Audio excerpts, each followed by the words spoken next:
പരിസ്ഥിതി ചുംബനം എല്ലാവരും ഇപ്പോഴും വിചാരിച്ചിരിക്കുന്നത് ഞങ്ങൾ ചുംബിക്കാനുള്ള അവകാശത്തിന് വേണ്ടി സമരം ചെയ്തു എന്നാണ്. പക്ഷെ ഞങ്ങൾ ഉദ്ദേശിച്ച ഞങ്ങളുടെ ലക്ഷ്യം സദാചാര ഗുണ്ടായിസത്തിനെതിരെ പ്രതിഷേധിക്കുക എന്നുള്ളതായിരുന്നു.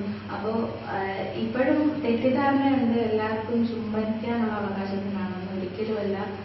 അതുകൊണ്ട് തന്നെ ചുംബനം എന്നുള്ളൊരു വാക്ക് നല്ല രീതിയിൽ മുന്നോട്ട് പോകണം. ഇതുവരെ ഉള്ളത് ചുംബനം എന്നുള്ള രീതിക്ക് വേറൊരു അർത്ഥം വരുന്നു. ചുംബനം എന്ന് പറയുമ്പോൾ തന്നെ ആദ്യം വരുന്നത് വേറെ അർത്ഥമാണ്. അപ്പം അതും കൂടെ ഒന്ന് മാറ്റി പിടിക്കണം എന്നുള്ളത്, അതും കൂടെ ജനങ്ങൾക്ക് ബോധവൽക്കരണം കൊടുക്കണം എന്നത് മാത്രമാണ് ഇതുകൊണ്ട് ഉദ്ദേശിക്കുന്നത്. ഞങ്ങൾ ഫേസ്ബുക്ക് ഒരു ഫ്രീ തിങ്കേഴ്സ് എന്നുള്ള കൂട്ടായ്മയിൽ നിന്ന് രൂപം കൊണ്ട സമാന ചിന്തകൾക്കാരായ ആൾക്കാർ തമ്മിൽ ഒരു കോഴിക്കോട് നടന്നൊരു ഇൻസിഡന്റ്, ഒരു 2 പേര് ചുംബിച്ചു അങ്ങനെ പറഞ്ഞ് ഒരു റെസ്റ്റോറൻറ്റ് അടിച്ചു തകർക്കുന്ന നിലയിലേക്ക് വന്നപ്പോൾ എന്തുകൊണ്ട് ഞങ്ങൾ ചുംബിച്ച് പ്രതിഷേധിച്ചുകൂടെ എന്ന് ഞങ്ങളുടെ ഒരു സുഹൃത്ത് കോഴിക്കോട്ടുകാരനായ സാക്ഷ്യം എന്ന അവരുടെ സുഹൃത്ത് ഫേസ്ബുക്ക് വാളിൽ അങ്ങനൊരു പോസ്റ്റ് ഇട്ടത് കണ്ടപ്പോൾ എന്തുകൊണ്ട് ചുംബിച്ച് പ്രതിഷേധിച്ചുകൂടാ എന്ന് തീരുമാനിച്ചു. അപ്പോൾ കൊച്ചിയിൽ ഞങ്ങൾ രാത്രിയിലൊരു ഇവന്റ് ക്രിയേറ്റ് ചെയ്തു. വളരെ പെട്ടെന്നായിരുന്നു, മണിക്കൂറുകൾക്കുള്ളിൽ നല്ല റെസ്പോൺസ് ഉണ്ടായിരുന്നു. അങ്ങനെ ആണ് കൊച്ചിയിലെ സമരം നടന്നത്. ഞങ്ങൾ ഉദ്ദേശിച്ചതും ഞങ്ങൾ മാത്രമേ ഈ പരിപാടി ചെയ്യൂ അല്ലെങ്കിൽ ഒരു ഡീസെൻട്രലൈസ് ചെയ്യുക എന്നുള്ളതാണ്. അത് എല്ലാവരും മുന്നോട്ട് വന്ന് ഏറ്റെടുക്കുക എന്നുള്ളതാണ് ഞങ്ങളിപ്പം ഞങ്ങളുടെ ആശയം അത് തന്നെയായിരുന്നു. ഞങ്ങൾ ഉയർത്തിപ്പിടിച്ചൊരാശയം എല്ലാവരും ഏറ്റെടുക്കുക. എന്തുകൊണ്ട് ചുംബിച്ചു എന്നുള്ളത് കൊണ്ട് ഒരു റെസ്റ്റോറൻറ്റൊക്കെ അടിച്ചു തകർത്തു അല്ലെങ്കിൽ സദാചാരം 2 പേര് ചുംബിക്കുമ്പോൾ 3ാമതൊരാൾ അതിൻ്റെ പ്രൈവസിയിൽ ഇടപെടുന്നു അല്ലെങ്കിൽ ഒരു സദാചാരം ഉണ്ട് എന്നൊക്കെ പറയണം. അവിടെ സദാചാരം പറയുന്നതിനെതിരെ ഞങ്ങൾ ചുംബിച്ചുകൊണ്ട് പ്രതിഷേധിക്കണം എന്നുള്ളത് വെച്ചിട്ടാണ് അതിൻ്റെ പേര് കിസ് ഓഫ് ലവ്. പിന്നെ പുതിയൊരു സമര രീതി എടുക്കണം എന്നുള്ളത് കൊണ്ടും ജനശ്രദ്ധ നമ്മുടെ നാട്ടിൽ ഇനിയൊരു ക്രൈം നടക്കുന്നുണ്ടെന്നൊരു ഇന്ത്യ ഒട്ടാകെ അല്ലെങ്കിൽ ലോകം ഒട്ടാകെ ഒന്ന് അറിയിക്കണം, അതിനൊരു ജനശ്രദ്ധ ആകർഷിക്കണം എന്നും കൂടി വെച്ചിട്ടാണ് ഞങ്ങൾ കിസ് ഓഫ് ലവ് എന്നുള്ള പേര് തീരുമാനിച്ചത്. പുതിയൊരു ആശയം മുന്നോട്ട് വയ്ക്കും, പുതിയൊരു ലക്ഷ്യത്തിലേക്ക് വരുമ്പോൾ യാഥാസ്ഥിതികരായിട്ടുള്ള സംഘടനകളിൽ നിന്നും ആൾക്കാരിൽ നിന്നും എല്ലാ കാലത്തും എതിർപ്പുകൾ ഉണ്ടായിട്ടുണ്ട്. അതുപോലെ തന്നെയാണ് ഈ എതിർപ്പിനെ ഞങ്ങൾ കണ്ടത്. ലക്ഷ്മിയുടെ പ്രായത്തിലുള്ള പെൺകുട്ടികൾ ഈ സമരത്തിലേക്ക് കടന്നു വരുന്നുണ്ട്. തീർച്ചയായിട്ടും ഒരുപാട് പേര് ആദ്യമൊക്കെ ഞങ്ങൾക്ക് ധാർമ്മിക പിന്തുണ തരുന്നു, ഐക്യദാർഢ്യം പ്രഖ്യാപിക്കുന്നു പറഞ്ഞിട്ട് പോലും ഞങ്ങൾ സമരത്തിന് ഇറങ്ങിയപ്പോൾ നിങ്ങൾക്ക് തന്നെ അറിയാം വന്നതിൽ ഒരുപാട് പെൺകുട്ടികൾ വന്നിട്ടുണ്ടായിരുന്നു. എനിക്കിഷ്ടം, എനിക്ക് മാന്യമെന്ന് തോന്നിയ, എനിക്ക് കംഫർട്ടെന്ന് തോന്നിയ ഒരു തൊഴിൽ ഞാൻ തിരഞ്ഞെടുത്തു. അത് നല്ല രീതിയിൽ ചെയ്യുന്നു. അതിന് ഇതേപോലെ യാഥാസ്ഥികർ എൻ്റെ കുടുംബത്തിൽ നിന്നായ യാഥാസ്ഥികരായിട്ടുള്ള അവരാണ്, അവർ എതിർത്തിട്ടുണ്ട്. പക്ഷെ എൻ്റെ വ്യക്തി സ്വാതന്ത്ര്യത്തെ ബഹുമാനിക്കുന്നവരായതുകൊണ്ട് തന്നെ ഞാൻ ചെയ്യുന്ന തൊഴിൽ എന്താണെന്ന് പറയുമ്പോൾ അവർക്ക് മനസ്സിലാക്കാൻ ആയിട്ടുണ്ട് എന്നാണ് എൻ്റെ വിശ്വാസം. എതിർപ്പുകളല്ല, അവർ എന്തിനാണ് ഈ ജോലി എന്ന് ചോദിച്ചിട്ടുണ്ട്. ഇപ്പോൾ ഞാനും പറഞ്ഞിട്ടുണ്ട് എനിക്ക് ഇഷ്ടപ്പെട്ട കംഫർട്ടായിട്ടുള്ളൊരു ജോലി ഞാൻ തിരഞ്ഞെടുത്തു, എനിക്കത് പൂർണ്ണ സംതൃപ്തിയുണ്ട് എന്ന് പറഞ്ഞതിൽ അവർക്ക് ഞാൻ വ്യക്തി എന്നുള്ള നിലയിൽ എൻ്റെ ഒരു സ്വാതന്ത്ര്യം അവർ ബഹുമാനിക്കുന്നുണ്ട്. അതിനെക്കുറിച്ച് അവർ എൻ്റെ ഒരു പ്രൈവസി അല്ലെ എൻ്റെ ഒരു ഇതിലേക്ക് അവർ കൂടുതൽ ഇടപെടാൻ വരാറില്ല എന്നുള്ളതാണ്. എൻ്റെ സ്ഥലം പത്തനാപുരമാണ്. വീട്ടിലങ്ങനെ വലിയ രാഷ്ട്രീയ പ്രവർത്തനമൊന്നുമില്ല. അവർ അത്യാവശ്യം അച്ഛൻ പാർട്ടിയിലൊക്കെ ഇറങ്ങി പ്രവർത്തിക്കുന്നതാണ്. അച്ഛൻ എക്സ് മിലിറ്ററിയാണ്, അമ്മ ഒരു ടീച്ചറാണ്. വീട്ടിലത്രയാണ് കുടുംബാംഗങ്ങൾ വേറെ ആരും. ഞാൻ അഭിമാനത്തോടെ പറയുന്നത് ഞാനൊരു ഡിഗ്രിയാണ്. ഞാൻ ചെയ്യുന്ന ജോലി അഭിമാനത്തോടെ തന്നെ ചെയ്യുന്നു. ശേഷം ഇവിടുത്തെ സദാചാരത്തെയും ഇവിടെ കൾച്ചർ എന്നുള്ള സംസ്കാരം പറയുന്ന അവർ ഉയർത്തിപ്പിടിക്കുന്ന ഒരു കാര്യമുണ്ട്. അതിനെയൊക്കെ പറയുന്നത് തന്നെയാണ്. പ്രത്യേകിച്ചും കുടുംബത്തിൽ നിന്നാണ് ഇതൊക്കെ ആദ്യമേ ഉണ്ടായി വരുന്നത്. അപ്പം അതിൽ നിന്നൊക്കെ ഉള്ളൊരു പേടിയോ ഭയമോ ഒക്കെ കൊണ്ടാണ് അവർ പിന്മാറുന്നത്. എൻ്റെ കോളേജിലെ സീനിയറാണ്, ഞാൻ ജൂനിയറായിരുന്നു. ഒരു മോനെ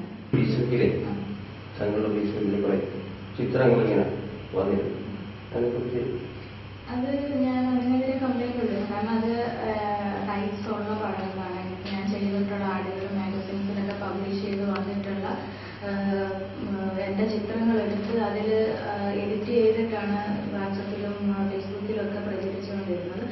അതിനെതിരെ കംപ്ലൈന്റ് കൊടുത്തിട്ടുണ്ട്. ഇന്നലെ രമേശ് ചെന്നിത്തല സാറിന് കംപ്ലൈന്റ് മെയിൽ അയച്ചിട്ടുണ്ട്.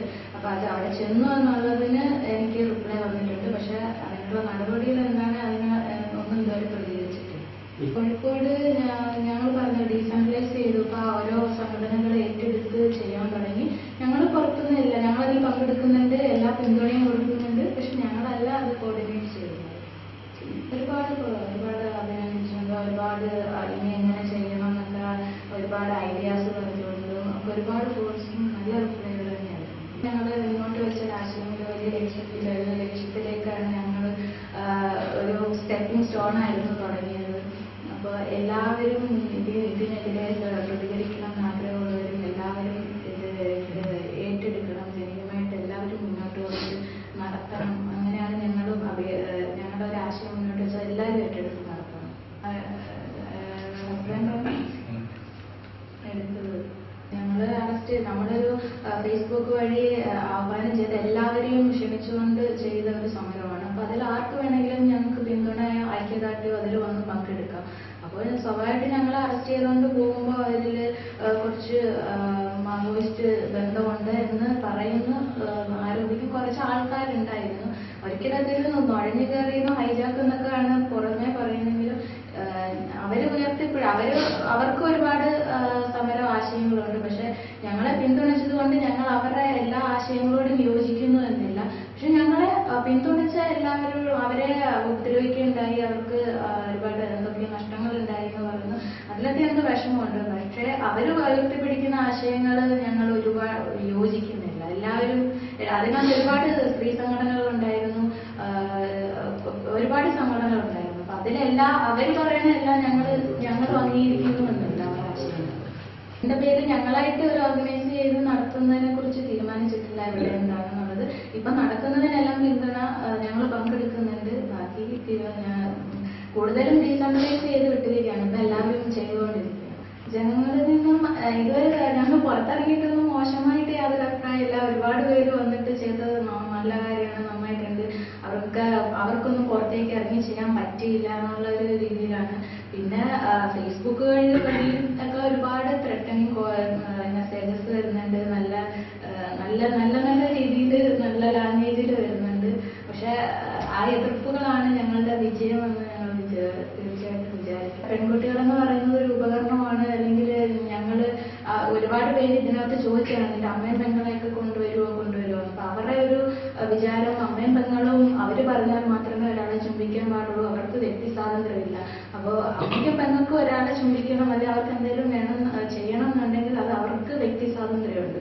അപ്പൊ ഒരുപാട് പെൺകുട്ടികൾ അത് തന്നെയാണ് പറഞ്ഞത്. ഇതൊരു ചെറിയൊരു മാറ്റത്തിനെങ്കിലും ആകണം എന്നാണ് എല്ലാ പെൺകുട്ടികളടക്കം എല്ലാവരുടെയും ആഗ്രഹം. ആപേക്ഷികമാണ്. ഓരോ കാലഘട്ടത്തിലും നിലനിന്ന സദാചാരമുണ്ട്. എക്സാമ്പിൾ പറയാന്നുണ്ടെങ്കിൽ 12ാം നൂറ്റാണ്ടിൽ മാറിമറിയാതിരിക്കുന്നതായിരുന്നു സദാചാരം. അതിനെതിരെ സമരം ചെയ്തത് അന്നത്തെ സദാചാര ലംഘനമാണ്. അതിനുശേഷം തൊട്ടുകൂടായ്മ, ക്ഷേത്രപ്രവേശനം, ഒരുപാട് ഓരോ കാലഘട്ടത്തിൽ നിലനിൽക്കുന്ന സദാചാരമുണ്ട്. സദാചാര സംസ്കാരം ഒരു കാലത്തിന് അതീതമല്ല, കാലഹരണപ്പെടുന്നത് കാലത്തിനനുസരിച്ച് മാറപ്പെടേണ്ടത് തന്നെയാണ്. ഇതൊരു മാറ്റം ഒരു ദിവസം കൊണ്ടുണ്ടാകുന്ന ഒരു മാറ്റമല്ല, ഒരു ട്രാൻസിഷൻ പീരീഡ് 10, 15 വർഷം 20 വർഷം കൊണ്ട് മാറിയെടുക്കേണ്ട ഒരു ചിന്താഗതിയാണ് സദാചാര ഗുണ്ടായിസം എന്ന് പറയുന്നത്. മാനസിക രോഗം പോലെയാണ്. അപ്പോൾ ഉറപ്പായിട്ടും അതിനുള്ള ചിന്താഗതികൾ ഉണ്ടാകുന്ന മതപരമായ ചിന്തയിൽ തന്നെയാണ്, മതസംഘടനകൾ തന്നെയാണ് യാഥാസ്ഥിതിക ചിന്തകളെ ഏറ്റവും കൂടുതൽ പ്രോത്സാഹിപ്പിക്കുന്നത്. അവർക്ക് തന്നെയാണ് അത് മുൻപോട്ട് കൊണ്ടുവരുന്നത്. ഒരു സവർണ ഫാസിസം മുന്നോട്ട് കൊണ്ടുവരാനുള്ള ആഗ്രഹവും അവർക്ക് തന്നെയാണ്. അപ്പം സ്വാഭാവികമായും മതസംഘടനകളിൽ നിന്നായിരിക്കും എതിർപ്പുകൾ ആദ്യം ഉയരും. മതസംഘടനകളാണ് ഒരു വർഗീയ ഫാസിസ്റ്റ് കക്ഷികളുടെ ഒരു യോജനം, ഒരു ലയന സമ്മേളനം നടന്നു പറയാം. കാരണം ഞങ്ങളെല്ലാം പല കാര്യങ്ങളിൽ എതിർപ്പുണ്ടെങ്കിലും സ്ത്രീ വിഷയം, സ്ത്രീ സ്വാതന്ത്ര്യമാകുന്നുണ്ട്, സ്ത്രീ ലിംഗസമത്വം എന്നൊക്കെ പറയുന്ന ഒരു ഇഷ്യൂ വരുമ്പോൾ ഞങ്ങളെല്ലാം ഒരേ സൈഡിൽ തന്നെ ഒരേ പിന്തുണാശയങ്ങൾ പിന്തുടരുന്നവരാണ്. ഞങ്ങളുടെ രീതി അക്രമത്തിൻ്റെതാണ് എന്ന് ജനങ്ങൾക്ക് മുന്നിൽ വെട്ടിപ്പൊളിച്ച് വെളിക്കൊണ്ടുവരാൻ സഹായകമായി സംഭവിക്കുന്നതാണ്. സ്വാഭാവികമായ കാര്യമാണ്. ഫേസ്ബുക്ക് ആക്ഷൻ എന്ത് കാര്യത്തിന് വേണ്ടി മുമ്പോട്ട് ഇറങ്ങുമ്പോഴും എതിർക്കണം. നമുക്ക് ഇതുവരെ മുമ്പോട്ട് ഇറങ്ങുമ്പോൾ യാഥാസ്ഥിക സമൂഹത്തെയാണ് എതിർക്കാൻ പോകുന്നത്. ഇവിടെ നിലനിൽക്കുന്ന ഒരു സദാചാര ബോധത്തെയാണ്, പൊതുബോധത്തെയാണ് എതിർക്കാൻ പോകുന്നത്. അതുകൊണ്ട് എതിർപ്പുകൾ 95% അനുകൂലിക്കുന്നവർ 5% പൂർണ്ണ ബോധ്യത്തോടു കൂടി തന്നെയാണ്. അത് ആ 95% എന്നുള്ളത് കുറഞ്ഞിട്ടുണ്ടെന്നാണ് നമ്മൾ മനസ്സിലാക്കാൻ കഴിയും. സന്ദേശം ഇത് തന്നെയാണ്. നമ്മൾ മുന്നോട്ട് വെക്കുന്ന ആശയം കൾച്ചറൽ ഫാസിസം എന്നൊരു കൾച്ചറൽ ഫാസിസത്തിന്റെ പ്രോഡക്ട്സ് ആണ് സദാചാരവാദം, സദാചാര ഗുണ്ടായിസം, സ്ത്രീധനം, അങ്ങനെയുള്ള സദാചാര ബോധം. ഈ കൾച്ചറൽ ഫാസിസം എന്നുള്ളത് ഒരു മതസംഘടനകളും വർഗീയ സംഘടനകളും സമൂഹത്തിനുള്ളിൽ അടിച്ചേൽപ്പിച്ചിരിക്കുന്നതാണ്. ഞങ്ങൾ പറയുന്ന ഒരു കാര്യമാണ് സദാചാരം, അത് മാറാൻ പാടില്ല. അത് മാറാതിരുന്നിട്ടില്ല, കാലത്തിനനുസരിച്ച് അത് മാറിയിട്ട് തന്നെ വന്നിട്ടുണ്ട്. അങ്ങനെയുള്ള കാര്യങ്ങൾ മാറാനുള്ള ഒരു സമയം, ഒരു പീരീഡ് ഉണ്ട്, ട്രാൻസിഷൻ ടൈം, ഒരു 15-20 വർഷം. അങ്ങനെയുള്ള ഒരു മാറ്റത്തിന്റെ തുടക്കമായിരിക്കുന്നത് തന്നെയാണ് പൂർണ്ണമായും ഞാൻ വിശ്വസിച്ചത്. ചുംബനം എന്നത് ഒരു തന്നെയായിരുന്നു ഈ സമയത്തിന്റെ ഹൈലൈറ്റ്. അല്ലാതെ ചുംബനം അല്ലാതെ ഒരു വേറെ എന്തെങ്കിലും വേർഡായിരുന്നുണ്ടെങ്കിൽ ഇതൊരു ഏതെങ്കിലും ഒരു പത്രത്തിന്റെ പ്രാദേശിക കോളത്തിൽ 4 കോളം വാർത്തയിൽ ഒതുങ്ങി പോകുന്ന സാധനം തന്നെ. പക്ഷെ പിന്തുണകൾ ഒരുപാടുണ്ടായിരുന്നു. ബഹുമാനിക്കുന്ന ഒരുപാട് രാഷ്ട്രീയ നേതാക്കളെ വിളിച്ച് പിന്തുണച്ചിട്ടുണ്ട്, അഭിനന്ദിച്ചിട്ടുണ്ട്. MP രാജേഷ്, VT ബൽറാം, അങ്ങനെയൊക്കെയുള്ളവരുടെ ഒരുപാട് അഭിനന്ദനം. സ്വദേശം കൊല്ലമാണ്, എഞ്ചിനീയറിംഗ് ഗ്രാജുവേറ്റ്സ് ആണ് ഞങ്ങൾ രണ്ടുപേരും. IT പ്രൊഫഷണലായിരുന്നു, 6 വർഷത്തോളം IT പ്രൊഫഷണൽ. പക്ഷെ വീട്ടിൽ പറയുന്നത് വീട്ടിൽ വ്യക്തമായ രാഷ്ട്രീയമുണ്ട്. RSPയുടെ ആദ്യകാല നേതാക്കളിൽ ഒരാളാണ് അമ്മയുടെ അച്ഛൻ. അമ്മ RSPയുടെ മണ്ഡലം ഭാരവാഹിയായിരുന്നു. വീട്ടിൽ വ്യക്തമായ ഒരു ഇടതുപക്ഷ രാഷ്ട്രീയമുണ്ട്. പക്ഷെ ഞാൻ ഒരു രാഷ്ട്രീയ പാർട്ടിയും ഒരു സംഘടനയുടെ ചുറ്റും ചട്ടക്കൂടിൽ നിന്ന് ചിന്തിക്കാൻ കഴിയാത്തതുകൊണ്ട് ഒരു രാഷ്ട്രീയ പാർട്ടിയിൽ ഇതുവരെ ചേർന്ന് പ്രവർത്തിച്ചു.